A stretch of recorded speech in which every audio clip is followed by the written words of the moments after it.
you've been kept waiting and you think you can go and then you're not going, and you think, you know, this is hard for an athlete. You just want to get going and you want to compete. I'm just speculating that this may have been a factor, but I mean... I can't overstate how important Lindsey Vonn is to the sport of skiing. I mean, she's an amazing, talented skier. Absolutely right. I mean, 4 World Championships. Well, she's been the overall champion 4 times. She's an Olympic gold medalist. It doesn't hurt that she's good looking. She's a pin-up girl for the sport. Everybody knows who Lindsey Vonn is. A lot of people will be very concerned right now. Thanks, Don. Right. I know you'll keep us updated. All right, let's turn to politics now. You know, approval ratings for Congress are low, low, low, but for Republicans, they are scary low. According to a CBS News New York Times poll, 73% of Americans do not approve of the way congressional Republicans are doing their jobs. So, time to pivot. House Majority Leader Eric Cantor is about to hold a press conference on massaging the Republican message. Cantor talked with CNN congressional correspondent Dana Bash 2 hours ago. Well, what I think is that there's a lot of lessons to be learned from the last election. And, you know, frankly, there are a lot of moms and dads out there that are hurting right now. A lot of working people that are having real struggle trying to get through the month.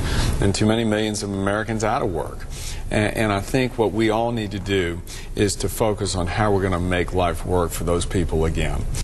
Okay, Eric Cantor massaging the message. So let's talk about that with our contributors, Maria Cardona, a Democratic strategist, and Alex Castellanos, a Republican consultant. So, welcome to you both. Good morning, Carol. Good morning. So, Alex, you can massage the message, but if it's the same message, does it matter? Well, actually, it's a very different approach. It's not just words. You know, Republicans understand that they were the party of no. And they were running against Democrats, the party of more from government. Now, actually, government doesn't seem to be working very well. $16 trillion in debt, education, health care, our financial shape as a country doesn't seem to be doing too well. But when you don't have anything to offer competitively to say, hey, we're going to go to a better place, you don't win elections. So I think Republicans are remembering that, you know, Moses didn't say, hey, let's go to the desert. Moses said, let's go to the promised land. Why are we here? And it's to lead people to a better place, and that's what you're going to see, I think. Okay, so what is it that's going to take us to a better place? You say it's more than words, but, I mean, I heard him talking about, you know, working people. I didn't hear him say job creators, but I didn't hear a solution. Sure, you're going to hear a lot more of that, not only today, but beginning today forward. For example, Cantor's going to talk about equal opportunity in education. Instead of letting the child follow the money in this country, let the money follow our kids. There are 2 great parents here in Washington, Michelle and Barack Obama. They chose the best school for their daughters. Republicans think every parent should have that right. Doesn't matter what your last name is, doesn't matter where you come from.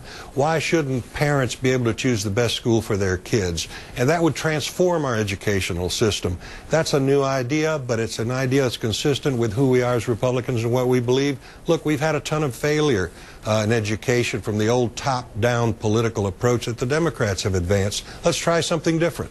Okay, Maria, I do want to get your perspective, but we have to show Chris Christie on Letterman because he's a new kind of Republican. He's a guy who can talk to the working person, and they believe him. And one of the reasons that people embrace Chris Christie in New Jersey is because he has a sense of humor. So let's take a look at him on Letterman last night. I've made jokes about you, not just 1 or 2, not just ongoing here and there, intermittent, but...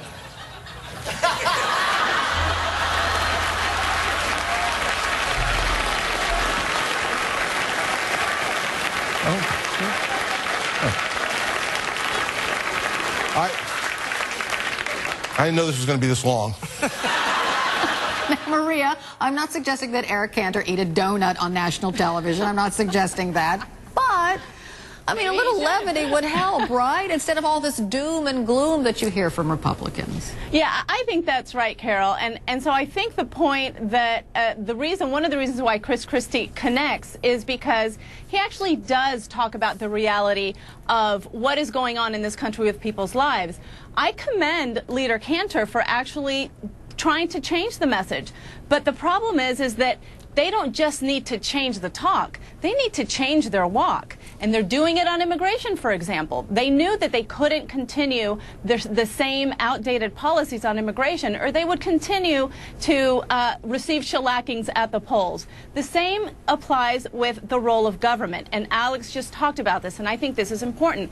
The majority of Americans don't think that the government is the boogeyman, is the bad guy. They might think that the government is maybe a little bit too big, that there is too much spending. President Obama will agree with that. But it's how do you make government work for the people? And I did hear those words from Leader Cantor. The problem is going to be if they're going to talk that talk, they're going to have to walk that walk. But it does seem to me something that they need to absolutely take a serious look at. Okay, so Alex, just a brief word about immigration. I just interviewed a conservative Republican who's on that particular committee, who's going to decide what the legislation should say. And he talked about border security, and it sounded a lot like the argument we heard pre-election.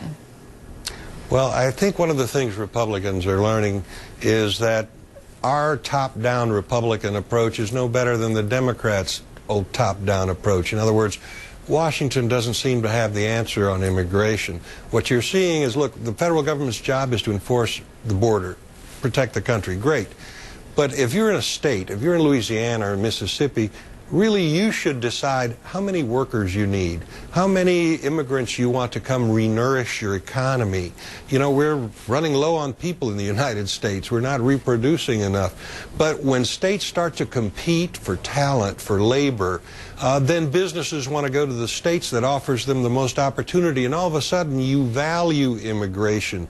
That's the bottom-up approach that I think you're going to see Republicans support, while Democrats, I think, and unfortunately I think too many Republicans are still stuck on the old top-down approach. So there's some change coming on immigration that's going to value immigrants again and what they can contribute to this economy. Alex Castellanos and Maria. Carol, just very quickly, if I could just say to Alex that the Democrats' approach and the president's approach, and the reason why he won, it wasn't a top-down or bottom-up. It was middle-class out. And that's why the majority of Americans think that the Democrats and this president understand the middle class. Hopefully, Leader Cantor will help Republicans follow that path. Alex, Maria, thanks so much. I gotta go. Thank you so much. Trekkies, if you're anxiously awaiting the new Star Trek film to be released, well, your wait won't be as long. AJ Hammer has the scoop.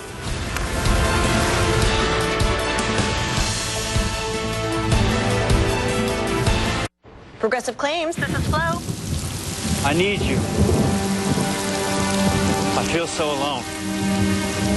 But you're not alone. I knew you'd come. Like I could stay away. You know I can't do this without you. You'll never have to.